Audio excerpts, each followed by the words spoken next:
সত্যি সত্যিই মানে আর মোহাম্মদ রফির নিজের লেখা পড়েছি যে উনি কোনো রকম দোষারোপ করছেন না কিন্তু বলছেন কিশোরের জন্য আমাকে আর কেউ ডাকে না। সেটা যে অভিনয় নয়, কিশোর কুমারের সেই ব্যথা, বিয়োগ ব্যথাটা, সেই ছবিটা দেখেছি। এর মাঝখানে দুটো বিয়ে হয় আরো কিশোর কুমারের, but he was never a loose character. চরিত্রের কোনো সমস্যা ছিল না।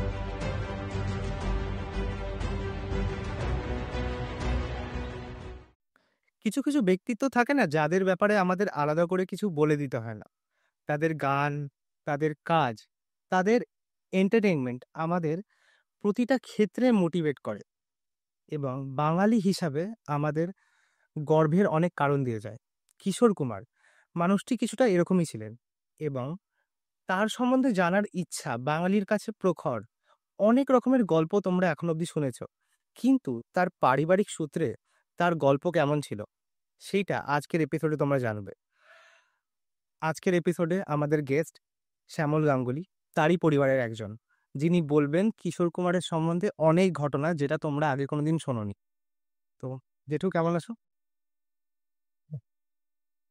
আমার নাম হ্যাঁ, তোমার নাম দিয়ে শুরু করো। শ্যামল গাঙ্গুলি। তো জেঠু, তোমার কাছে তো অনেক অভিজ্ঞতা রয়েছে কিশোর কুমার সম্বন্ধে। তো আমাদের বলো ওনার ব্যাকগ্রাউন্ড কোথা থেকে শুরু হয়েছে এবং কিভাবে উনি শুরু করলেন। আমরা অরিজিনালি একই পরিবারের, মানে আমার বাবা এবং কিশোর কুমার আপন যে তো ভাই। Basic information. একটা জায়গা, আমরা নদিয়ার লোক। নদিয়ার একটা খুব ছোট গ্রাম, দর্শনা হয়ে যেতে হতো, যেটা এখন বাংলাদেশে। সেই গ্রামটা গাঙ্গুলি অধ্যুষিত ছিল। বড় বড় বিল্ডিং এবং সবাই খুব প্রতিষ্ঠিত গাঙ্গুলি পরিবারের। ওই গ্রাম গ্রাম ছিল কুড়ুলগাছি। সেইখান থেকেই কিশোর কুমারের ঠাকুরদাদা, তার নাম ছিল বিহারীলাল গাঙ্গুলি। তিনি সেই যুগে কলকাতা থেকে বিয়ে, তখন এনএসবি বলতো না, বিয়ের ওকালতি করতেন কলকাতায়। সেই সূত্রে একবার কিছু একটা কেস নিয়ে উনি খান্ডোয়ায় আসেন। এই খান্ডোয়া মধ্যপ্রদেশে। এই কলকাতা থেকে বোম্বে লাইনে খান্ডোয়া পড়ে। সেখানে তিনি ওই কেসটা যখন হ্যান্ডেল করছেন, ওখানকার গণ্যমান্য ব্যক্তিরা ওনার এলোকুয়েন্স দিকে, প্রতিভা দেখে এবার রিকোয়েস্ট করলেন যে আপনি এখানে থেকে যান, আমরা আপনার সমস্ত ব্যবস্থা করব। সেই হচ্ছে উনি কুড়ুলগাছি থেকে খান্ডোয়াতে গেলেন এবং ওনার ওই খান্ডোয়াতে যাওয়ার পরে ওনার বিয়ে হয়। বিয়েটা হয়েছিল ভাগলপুরে। এই যে ঋষিকেশ মুখার্জি, হ্যাঁ, জয় মুখার্জি, তারপর তাদের নেক্সট জেনারেশন কাজল, রানিং করে। রানী মুখার্জি, এরা সব কিন্তু কিশোর কুমারের মামার বাড়ি। আচ্ছা, হ্যাঁ, আচ্ছা। তা সেই আমার ঠাকুরদাদা হচ্ছেন মেজো ছেলে প্যারিলাল গাঙ্গুলি। তারপরের ভাই হচ্ছেন কুঞ্জলাল গাঙ্গুলি, যিনি হচ্ছেন কিশোর কুমারের বাবা। আচ্ছা। ওইখানে যে বাড়িটা তৈরি করেছিলেন আমার গ্রেট গ্র্যান্ডফাদার প্রপিতামহ, সেই বাড়ির তখন নাম ছিল গাঙ্গুলি বাড়ি। পরে পৈতৃক ট্রানজাকশনে বা উত্তরাধিকার সূত্রে বাড়িটা পান কিশোর কুমারের বাবা, এবং উনি বাড়িটার নাম রাখেন, ওনার নাম কুঞ্জ, ওনার স্ত্রীর নাম গৌরী। বাড়ির নাম হয় গৌরী কুঞ্জ। এখনো গেলে খান্ডোয়াতে দেখা যাবে। কিন্তু খান্ডোয়ার লোক, এমনকি রিক্সাওয়ালা বাড়িটাকে গাঙ্গুলি বাড়ি বলেই চেনে। আমি ওই বাড়িতে একবারই গেছি। আমি যখন রিক্সাওয়ালাকে বলছি যে আমি গৌরী কুঞ্জে যাবো, চিনতে পারছে না। আচ্ছা। তারপরে যখন বুঝিয়ে বললাম তখন বললো গাঙ্গুলি বাড়ি, এইসব বলো, হিন্দি ভাষী লোক। বললেন নিয়ে গেল। সে বাড়ি এখন পরিত্যক্ত। কিশোর কুমার মাঝে মাঝে ওই বাড়িতে গিয়ে খুব নিরিবিলিতে কাটাতেন, বোম্বে থেকে খুব দূর নয়। তো ওই বাড়িতেই এই কিশোর কুমারের জন্ম, ওই গাঙ্গুলি বাড়িতে। এবং উনি একটা অদ্ভুত প্রতিভা নিয়ে জন্মেছিলেন। উনি কখনো কোনো, ওনার কিছুতেই কোনো শিক্ষক, গুরু, ইনস্টিটিউশন কোনো কিছু ছিল না। উনি প্রথম এই কমেডি গান করতেন। প্রথম বাংলা ছবি করেছিলেন লুকোচুরি। হ্যাঁ। মালা সিনহা নায়িকা ছিলেন। সেই ছবিটা যখন সুবর্ণ জয়ন্তী হয় ইন্দিরা সিনেমা হলে ভবানীপুরে, উনি ওনার ছোট কাকা কিশোর কুমারের, তিনি থাকেন প্রতাপাদিত্য প্লেসে, কালীঘাট সাদার্ন মার্কেটের পেছন দিকতে। সেই বাড়িতে কিশোর কুমার, অশোক কুমার, তাদের বাবা মা, তখন কিশোর কুমারের স্ত্রী ছিলেন রুমা গাঙ্গুলি, সবাই এসেছিলেন। আমি তখন ক্লাস 6-7 পড়ি। আচ্ছা তা আমার ঠাকমা আমাকে নিয়ে ও বাড়িতে গেলেন। আচ্ছা। সেই আমি প্রথম ওনাদের দেখলাম, সবাই ছিলেন। তা তখন উনি ওই সব গানই করতেন, সিং নেই তবু নাম তার সিংহ, ডিম নেই তবু অশ্ব ডিম্ব। এরপরে ওনার একটা টার্নিং পয়েন্ট এলো এই সঙ্গীতে।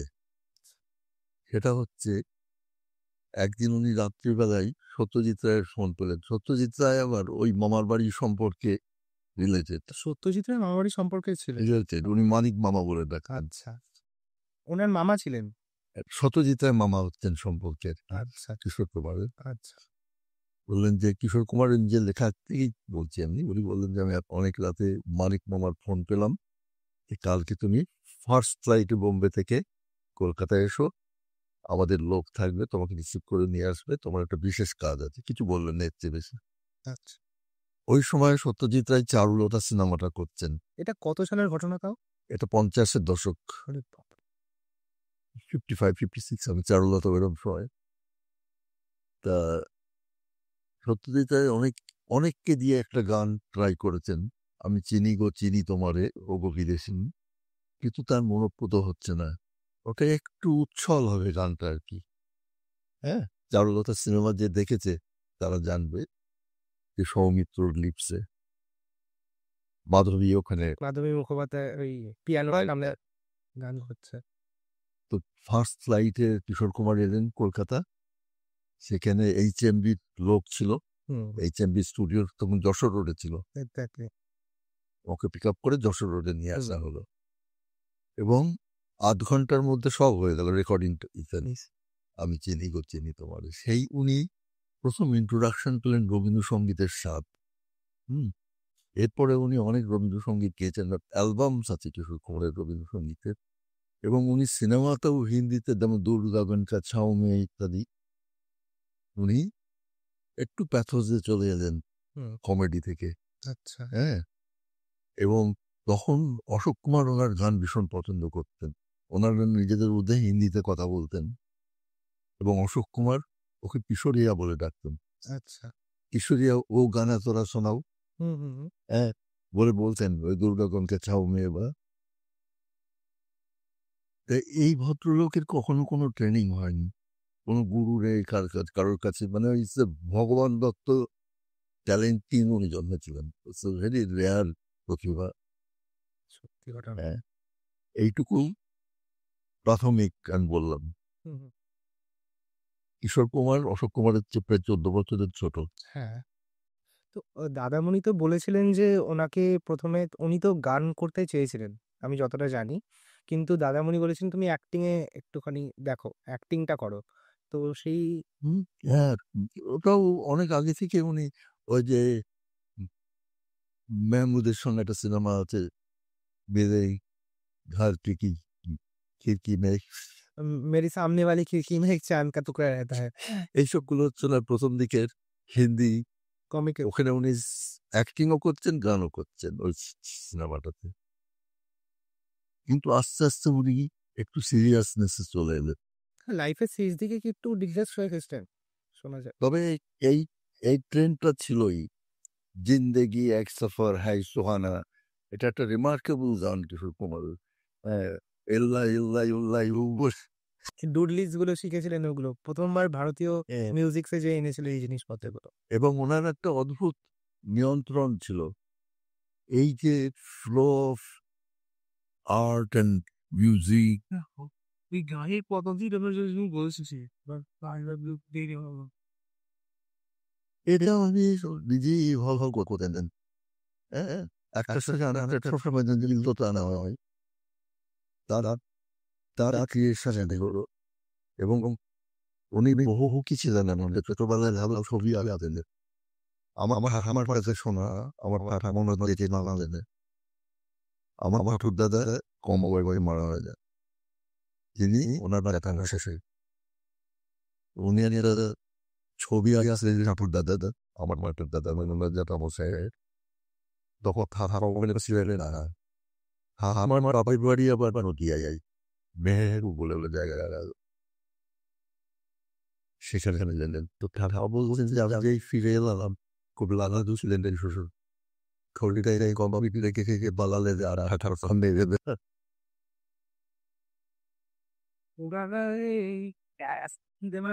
সিনেমাটা বানিয়ে এসেছি এটা পরে তুই বাংলা ডিসকাস বলো কি সিনেমাটা দিকে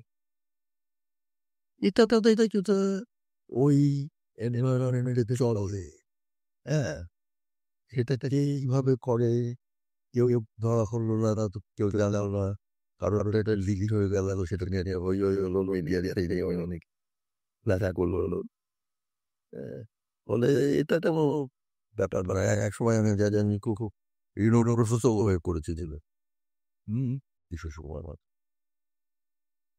তারপরে সেই সময় উনি খুব একটা গান অফার ফারিতে তারা ওনারা প্রধান অতিথি ছিলেন মোহাম্মদ রফি পরে মোহাম্মদ রফি কি কেউ একবার আদা তৈরি করা এবং মোহাম্মদ রফি নিজে চেয়েছে করেছে কিশোর তো আমার ভাব আমি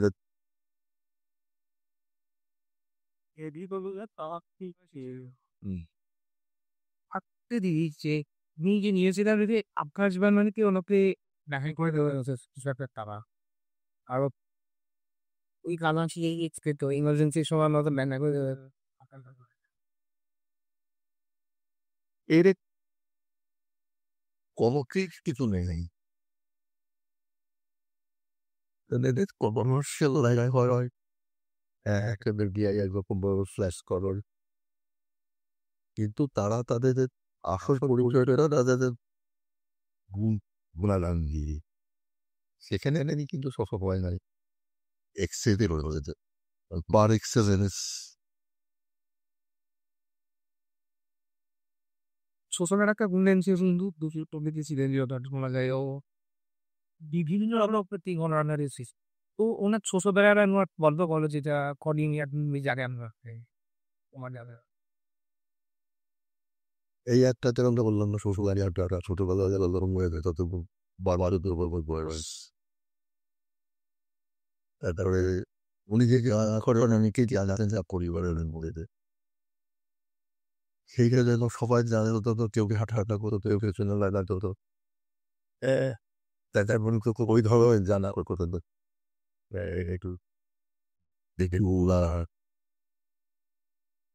এবং সেইটা অনেক চলে এসেছে তাই এই উনি প্রথমে গান তারপরে গান আর উপস্থিত সঙ্গে যেমন লোক তুলিতে সব গানা গিয়েছে যে ওই শিশিরি যোগ গিয়েছে আবার মা বিহারি উনি গিয়ে দিয়েছে লোক শাসন ফলে যাদের শ্বশুর যে গল্পটা বলবো ওনারা হঠাৎ জায়গায় করলো মনে নেই কাউকে দিয়ে হচ্ছে না এই রেকর্ডারি দ্বারা ওই সিকুয়েন্সের সঙ্গে মিলছে না কারণ বলারা প্রোরা তখন আমার টাকার বলবো বিশ্ব সমাজ কথা এই যতটুকু দেখবে কি হলো হবে একটা সময় তো তুমি বলেছিলে যে তোমাদের পরিবারের সাথে কিশোর কুমারের পরিবারের ডিভোশন চলে এসেছিল হ্যাঁ কেন ডিরেকশনটা এইভাবে বললো আমার ঠাকমা যিনি লীলাবতী দেবী যার কথা এসেছে আগে তিনি তার বাবার একমাত্র মেয়ে ছিলেন এবং সেটাও নদিয়া জেলায় ওই কুরুলগাছি যে বললাম সেখান থেকে বেশি দূর নয় অ্যাবাউট 15-20 মাইলস তখনকার মাইলস কোনো যোগসূত্রে বিবাহ সম্বন্ধ হয় এবং আমার ঠাকুমার সঙ্গে এই কিশোর কুমারের জ্যাঠামশাইয়ের বিয়ে হয় আমার ঠাকুর দাদার নাম ছিল ধনপতি গাঙ্গুলি কিশোর কুমারের বাবার নাম ছিল কুঞ্জলাল গাঙ্গুলি ওনাদের বাবার নাম ছিল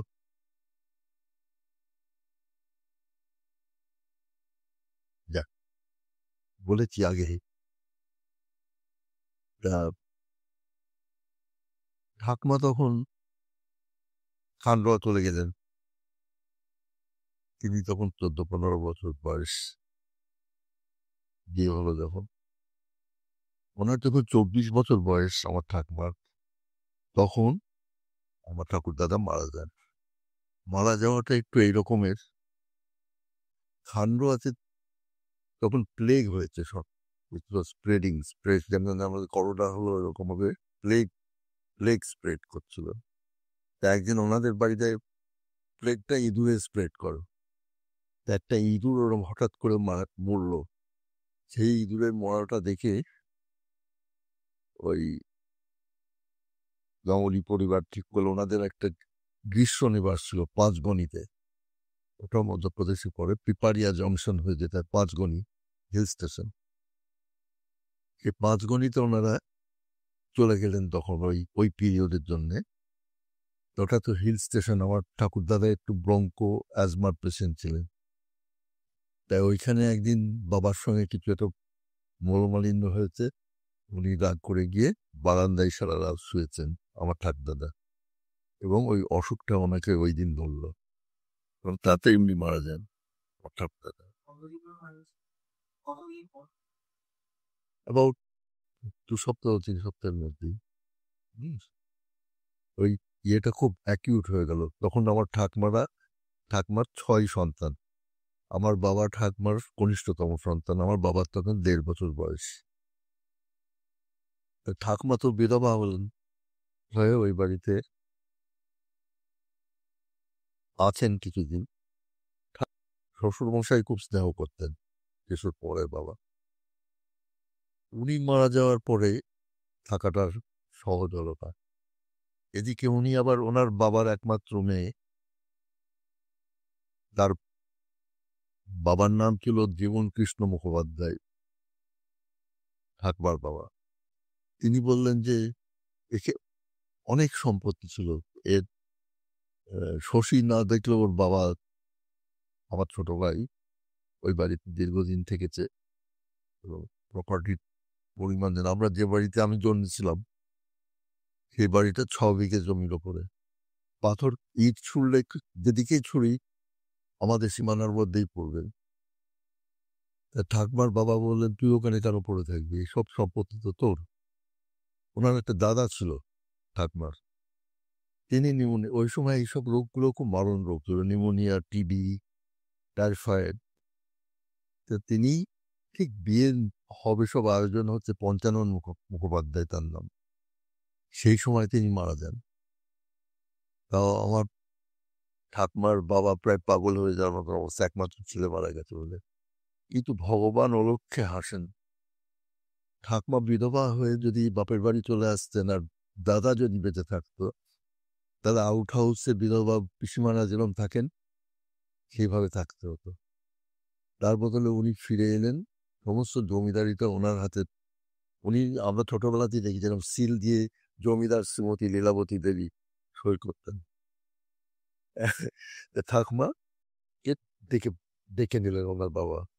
সেইটা আমরা যে ঠাকুমার সঙ্গে যে প্ল্যানটা, একটু ডিটাচড হয়ে গেলাম খান্ডোয়া থেকে। হ্যাঁ, তা আমি 2 বার কিশোর কুমারকে দেখেছি। একবার যখন লুকোচুরি বললাম, লুকোচুরি সুবর্ণ জয়ন্তী হচ্ছে, তখন ওনারা কলকাতায় এসেছিলেন। তখন ওনার স্ত্রী রোমা, অমিত তখন ছোট ছেলে, একদম ছোট। যেটা বললাম প্রতাপাদিত্য প্রেসে কিশোর কুমারের কাকার বাড়ি মাধব গাঙ্গুর, সেই বাড়িতে উঠেছিলেন ওনারা। অশোক কুমার ছিলেন, অশোক কুমারের স্ত্রী ছিলেন, তারপরে কিশোর কুমার, রুমা এবং ওনাদের বাবা মা। আমার ঠাকুমা আমাকে নিয়ে ওই বাড়িতে গিয়েছিলেন ওর দেখা করতে। ঠাকুমা ওখানে চলে এলেন বাপের বাড়িতে, আমরা ডিটাচড হয়ে গেলাম। দ্বিতীয়বার আমি দেখি কিশোর কুমারকে বহু বছর পর।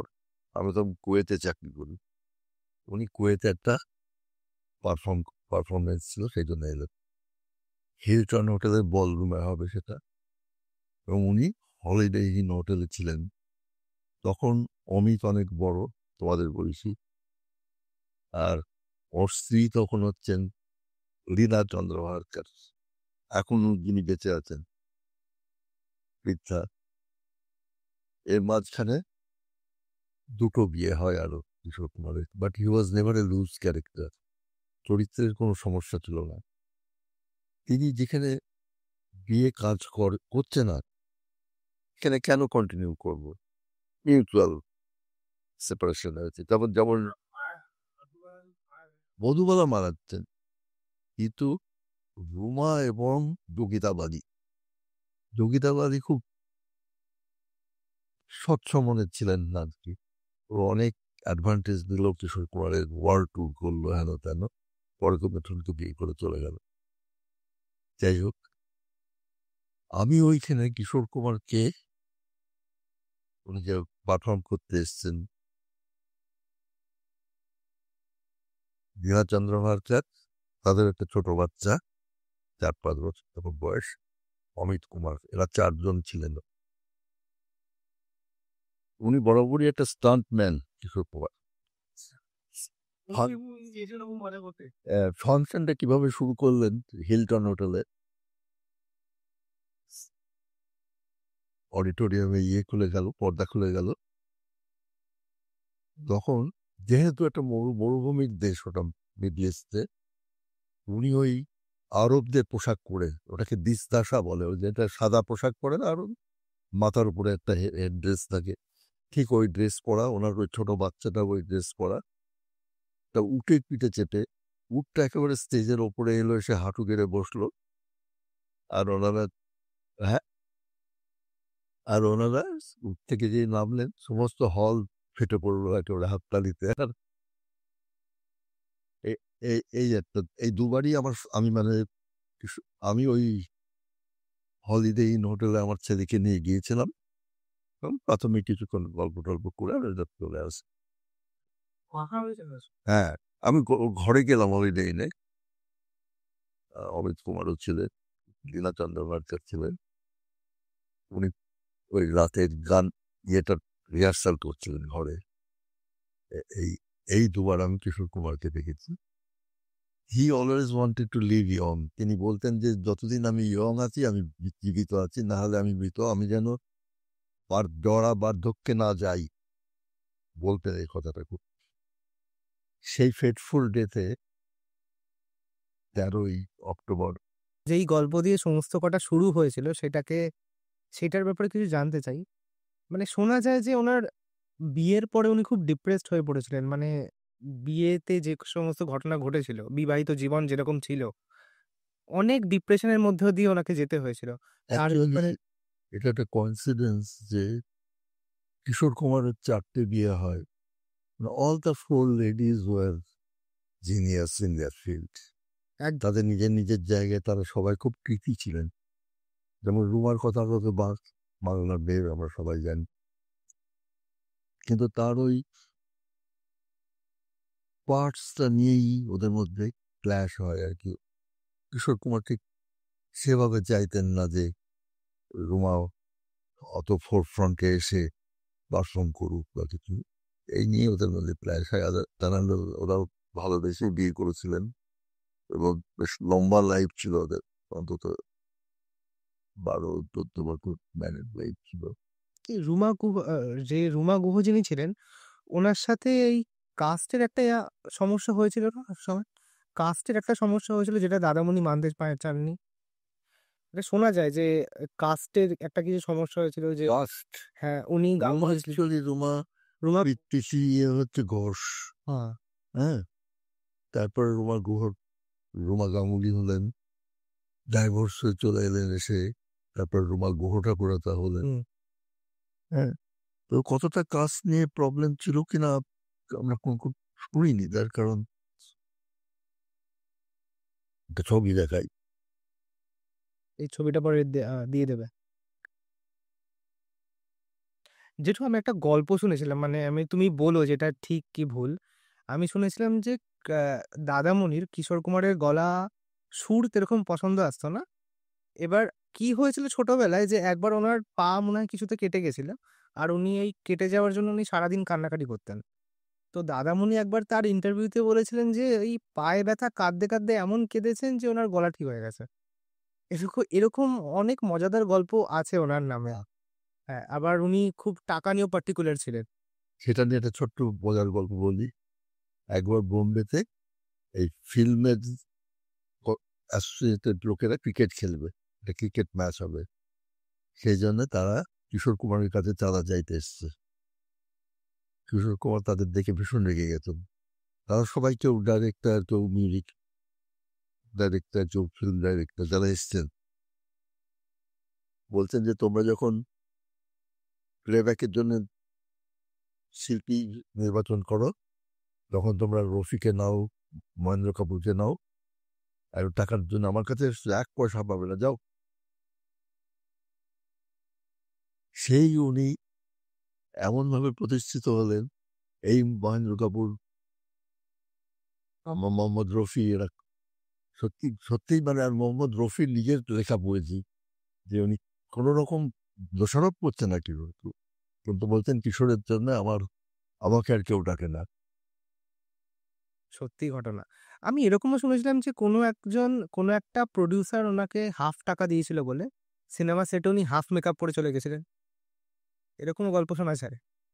জানছেন ঋষিকেশ মুখার্জি, ঋষিকেশ মুখার্জি সম্পর্কে ওনার মামার বাড়ি রয়েছেন, ওই ক্ল্যানের জয় মুখার্জি ঋষিকেশ লোক।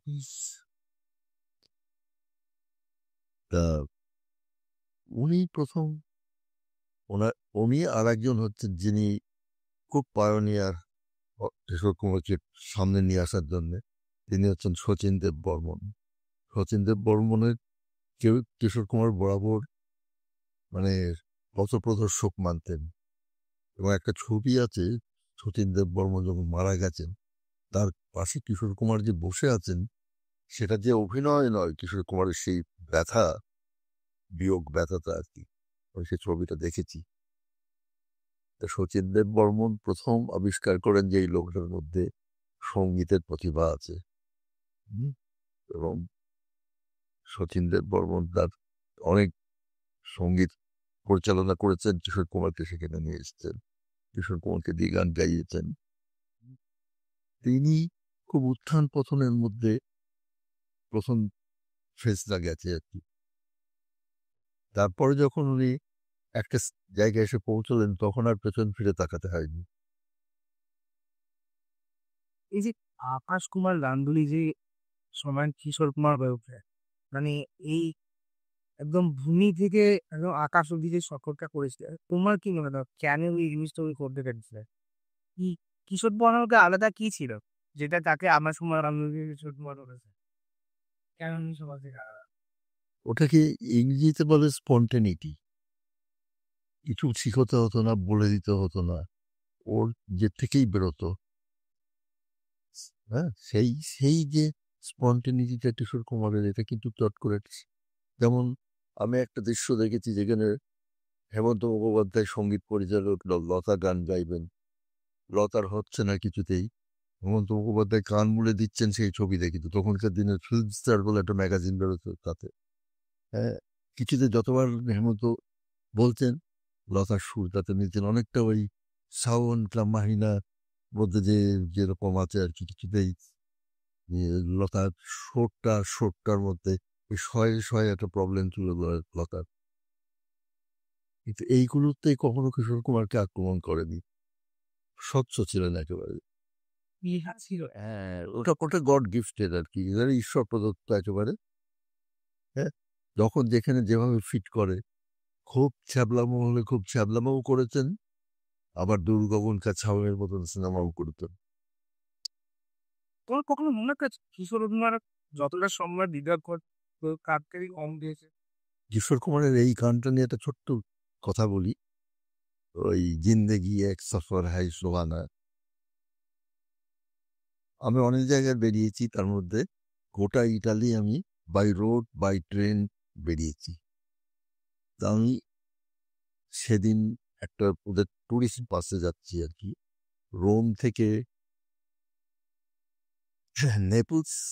নেপলস থেকে সরেন্টো ক্যাপ্রিস হয়ে ভিসুভিয়াস যেখানে আছে পম্পাই, আগ্নেয়গিরি মৃত নগরী এখন, সেই বাসের যে ট্যুর অর্গানাইজার, সে বিভিন্ন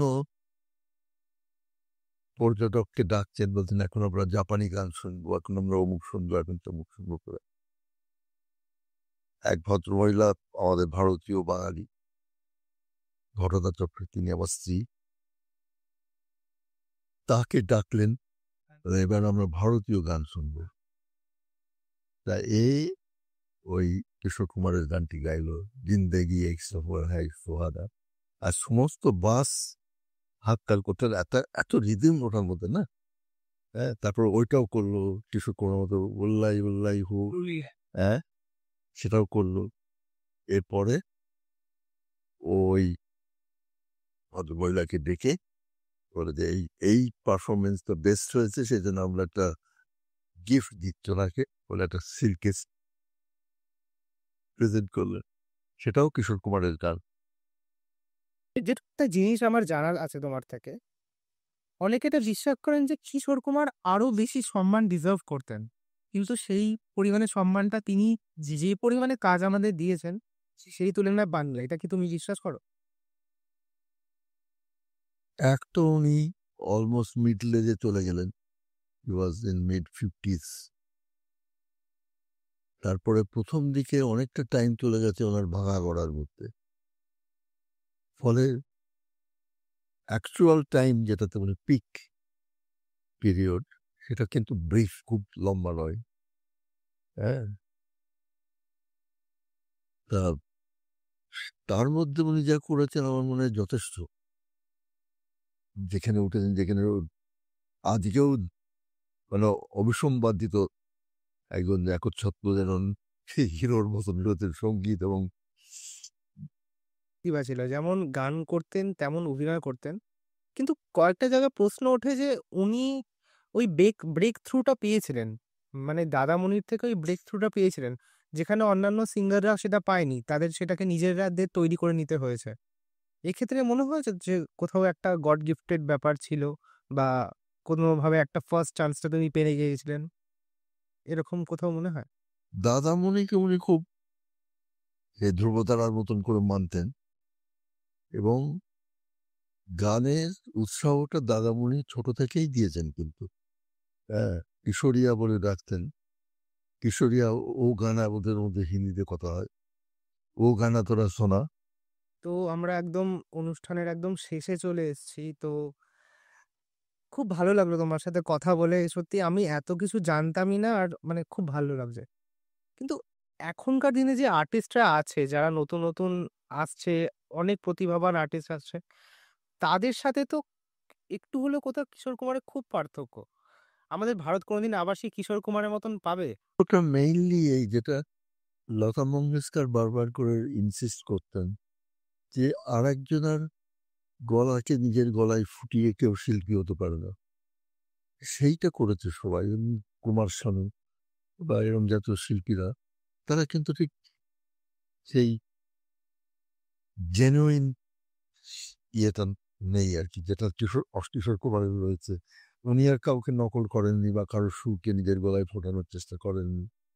এই জিনিসটাতেই ডিফারেন্সটা ক্রিয়েট হয়ে গেছে।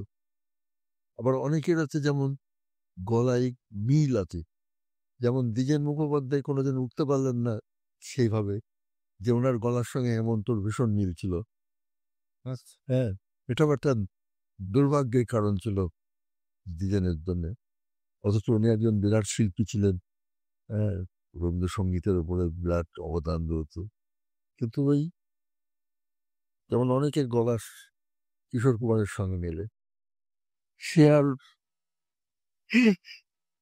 হয়ে যায় হয়ে যায়। একজন শিল্পীর ছায়ায় আরেকজন শিল্পী গড়ে ওঠে। তো কিছুটা সবসময় কিছুটা ওরকম হয়ে যায়। তো তো এই ছিল আমাদের আজকের পডকাস্ট শ্যামল গাঙ্গুলি, যাকে তোমরা সবাই শুনলে এতক্ষণ। কেমন লাগলো জানাতে ভুলবে না।